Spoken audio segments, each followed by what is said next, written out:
Today I'm taking a look at FormGent. This is a WordPress plugin, and there's a free version already, which you'll need to install, and then the plugin that you purchase, and it's available currently on a lifetime deal from EarlyBird, is FormGent Pro.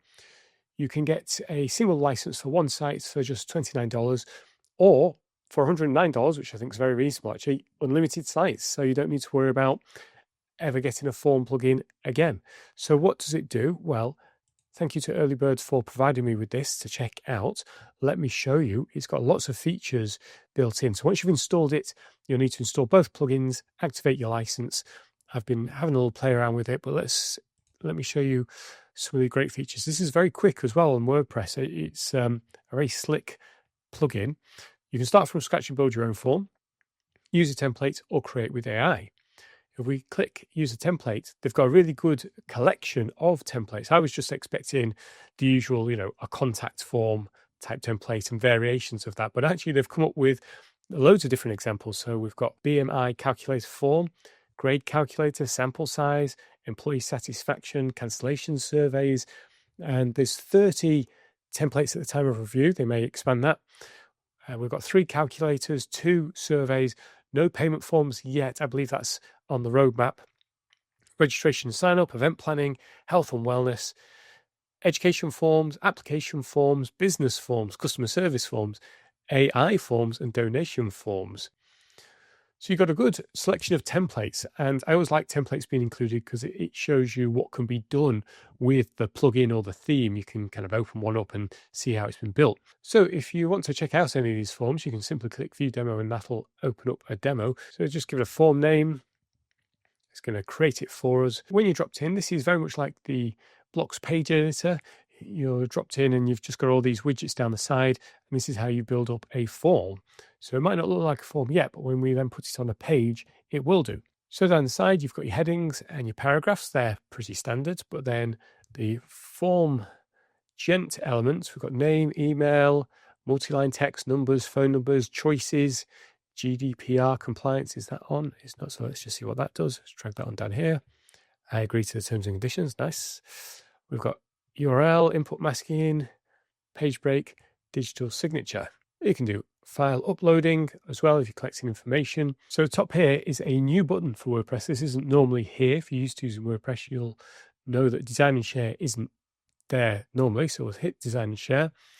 And so this is what the form will look like. It looks really good actually, doesn't it? They've got a nice surrounding image, which presumably can be changed. We can change the focal point on that. And if we want to, we can change that cover image. They've got a logo. Again, we can show it, hide it. We can change it. Use cover as page background. You can remove that if you don't want it. And then you can also check it out on the mobile as well. So this is a nice little preview. And then you've got a link that you can share out. So down the side of each of the forms, you've got these extra settings, general settings. So you can remove their branding. You've got the notification message, and it can either show a message or redirect to the page or redirect to a custom URL. You've got the email notification, so that notifies you, but it looks like you can add in additional notifications. So if you want to have this go into, a third party, a member of your team, whatever, you can do that. You've got webhooks. That's a nice addition. So this can allow you to trigger something happening on submission. Maybe you want to have the form collect the information and it go into your CRM. So we've got quiz functionality built in as well. Quizzes are a great way of collecting details. They're a bit more interactive. So you can have maybe a quiz on, what's your current fitness level like? And they would enter all the details and that would collect their email address. And then maybe you'd fire off a webhook to somewhere else, add them to a CRM and a drip sequence. You've got the embed code, and then you can customize the CSS and JavaScript. The 2 other options for creation are start from scratch and create with AI. Start from scratch is pretty much what I've shown you. Just you start with a blank canvas and you drag all the elements on. Create with AI, though, is very interesting. So you can either have a single page form or you can have questions across multiple pages. So let's just do classic form. Now, I haven't had to add any keys, no OpenAI keys or anything like that. So it's going to use, I presume, their AI keys, and you describe what you want. So I've got a friend who's about to run a Pilates retreat in a couple of months. So let's say An event registration form for a Pilates retreat. Guests will be staying over. Food is included. Airport pickup also included. You've got some form suggestions down below, and you can see actually maybe I'm giving it too much information. Here it's just job interview form, reservation form, and so on. So let's say generate form. So let's see how long this takes. I have tried this once and actually it didn't take long at all. In fact, there you go, 100%. So we've been dropped into the editor that I showed you before, but it's built a draft form for us. So we've got the full name, we've got the email address, phone number, standard. But then it's taken what I told it and it's come up with some really good stuff here. So we've got arrival flight details, enter your flight number and arrival time. We've got the accommodation preferences, and you can pick single, shared, or other. We've got dietary restrictions. Now that's great that it's picked up on that because I did say food was included. So it's worked out that we're going to need to know if people have any dietary restrictions and special requests or comments. That is a brilliant first draft. So I'd need to do a little bit of adjustments on the framing, but it loaded up very quick. There's the form. We've got the accommodation preferences, we've got dietary restrictions, special requirements, and of course, because it's got validation on, it's telling me I need to enter these details. Let's try this conversational form. So this time I'm going to try a multi-step form, and I'm going to ask it to create a business coaching application where it's gathering information about the person and the business. So this should be interesting because I want to see if it now splits it into different sections. Will it do like a person section and a business section? Will it clump it all into one?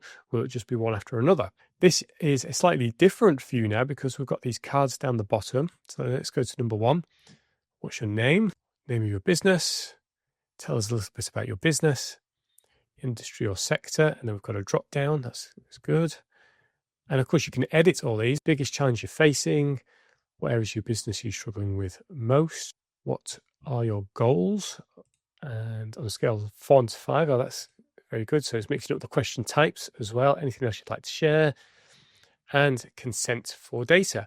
And of course, you can change this image. So you wouldn't want to, I think it's good to have the same one on all of them, but you wouldn't necessarily want the FormGent one on there. But you've also got these layouts for this as well. So you don't have to have an image. You can just have it as cards. You can have the image on the right. You can have a small image on the left, on the right. I think the big image is pretty good though. So as well as the general options for the blocks, you've got some advanced options for the CSS class, and you've got conditional logic, and that just allows you to set different paths. So if people come to this one and they do this, then take them down a different route, and that would allow you to create branching surveys. The team at EarlyBird did this really handy comparison table. So they've compared it to Fluent Form, which is really expensive for the equivalent features, and you can see that if you buy the FormGent lifetime deal, you get the multi-step form, conditional logic, repeat field, rating field, Google Sheets integration, Zoho, Zapier, PayPal, which is coming soon, Google Maps, Quiz Builder, direct form link share, all included in the deal, which is considerably less than Fluent Forms, which costs, I don't even know, the lifetime deal must be in the hundreds by now because that's quite an established platform. So if you want to learn more about this, I will put an affiliate link down below. Thanks for watching.